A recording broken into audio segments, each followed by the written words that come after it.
গোলের হিসেব বাদ দিন, ডিআর কঙ্গোর বিপক্ষে পর্তুগালের ম্যাচে 18 মিনিটে ইউরোপিয়ান সাইডের এই অ্যাটাকটা দেখুন। লেফট ব্যাক পজিশন ছেড়ে নুনো মেন্ডেস চোখের পলকে হয়ে গেলেন লেফট উইঙ্গার। তাকে বল সাপ্লাই করছিলেন playmaker Bruno Fernandes. Nuno first touch ball through করলেন, কিন্তু block by opponent defence. Right উইংয়ে বার্নার্ডো সিলভা অফসাইডে থাকলেও রোনালদো ছিলেন অনসাইডে, কিন্তু তাকে পাস না দিয়ে মেন্ডেস নিজেই বল টানলেন, ফাইনাল এক্সিকিউশনে failed. Congolese goalkeeper Mpasi Nzau block করলেও ক্লিয়ার করতে পারেননি, বল হারায়নি পর্তুগাল। আবার পেলেন ব্রুনো ফার্নান্দেজ। এবার রাইট উইংয়ে বার্নার্ডো সিলভা অফসাইড ট্র্যাপ এড়াতে পেরেছেন, তবে হাইলি মার্কড। কিন্তু রোনালদো অনসাইডে আনমার্কড, তবুও তাকে বল না দিয়ে রাইট উইংয়ে সিলভাকেই ক্রস করার রিস্ক নিলেন ব্রুনো। ঘটনার পর তাকে দলের ক্যাপ্টেনের কাছে কিছু একটা বলতেও দেখা গেল।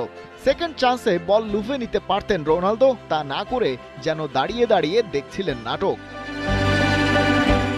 মেসি মঙ্গলবার হ্যাট্রিক করলেন, বুধবার রোনালদো মাঠে নামলেন। একটা শটও টার্গেটে গেল না। তুলনাটা নিষ্ঠুর, কিন্তু এড়ানোর উপায় নেই। মেসির 16 বিশ্বকাপ গোল, রোনালদোর 8, ঠিক অর্ধেক। 3 বছর আগেও এই পার্থক্যটা নিয়ে তর্ক হতো, এখন আর হয় না। আসল সমস্যাটা সংখ্যায় নয়, চোখে। পর্তুগাল 75% পজিশন রেখেছিল, এক্সপেক্টেড গোল মাত্র 0.69। কারণটা পরিষ্কার, বক্সে এমন একজন স্ট্রাইকার ছিল যে ডিফেন্ডারদের পেছনে দৌড়ানোর গতি হারিয়েছেন, এরিয়াল পাসের জন্য উপযুক্ত মুভমেন্ট নেই। রোনালদো প্রায় পুরো ম্যাচ দাঁড়িয়ে থাকলেন, বল আসবে সেই অপেক্ষায়। কঙ্গোর ডিফেন্সকে টানতে পারলেন না। পর্তুগালের অনেক অ্যাটাকের সময় CR7-কে দেখা গেছে unmarked. Congo was not just interested about him. DR কঙ্গোর মিডফিল্ডার এনগালায়েন মুকাও একদম সোজা সাপটা একটা অ্যাসেসমেন্ট দিলেন, সে সর্বকালের সেরা, তবে বুড়ো হয়ে গেছেন। ষষ্ঠ মিনিটে হেডার থেকে গোল হলো, দূর থেকে দেখতে সেই ট্রেডমার্ক রোনালদোর গোলের মতোই। কিন্তু আসলে স্কোরার ছিলেন জোয়াও নেভেস, মাত্র 5 ফুট 7 ইঞ্চির মিডফিল্ডার। পাশেই দাঁড়ানো রোনালদো ব্লকড। নেভেসের পেছনে দাঁড়িয়ে কেবল দেখেছেন, তারপর এলো সেই মুহূর্ত।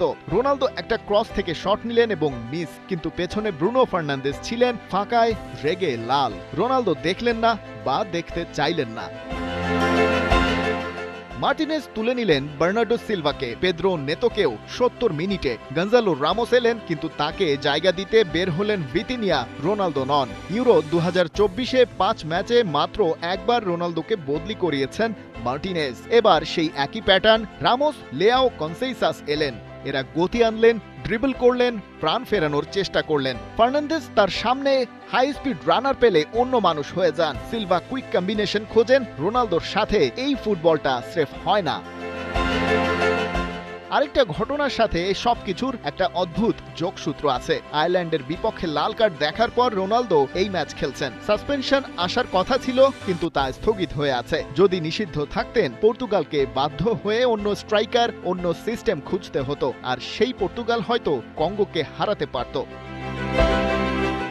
টানা 10 মেজর টুর্নামেন্ট ম্যাচে গোল নেই, 801 মিনিট গোললেস রোনালদো। মার্টিনেজকে জিজ্ঞাসা করা হলো, কতটা লম্বা সময় পার হলে এই খরা কাটানোর সিদ্ধান্ত নেবেন? জবাব এলো না। মেসির আর্জেন্টিনা বয়স্ক লিজেন্ডকে ঘিরে দল বানিয়েছে, সেটা কাজ করছে। রোনালদোর পর্তুগালও একই কাজ করছে, সেটা এই বিশ্বকাপে এসেও কোনো ফলাফল দিচ্ছে না। আসলে পার্থক্যটা ফলাফলে নয়, মাঠে। মেসি এখনো মোমেন্টাম তৈরি করে যাচ্ছেন, রোনালদো এখন অপেক্ষা করছেন। খালিদ জামিল, একাত্তর।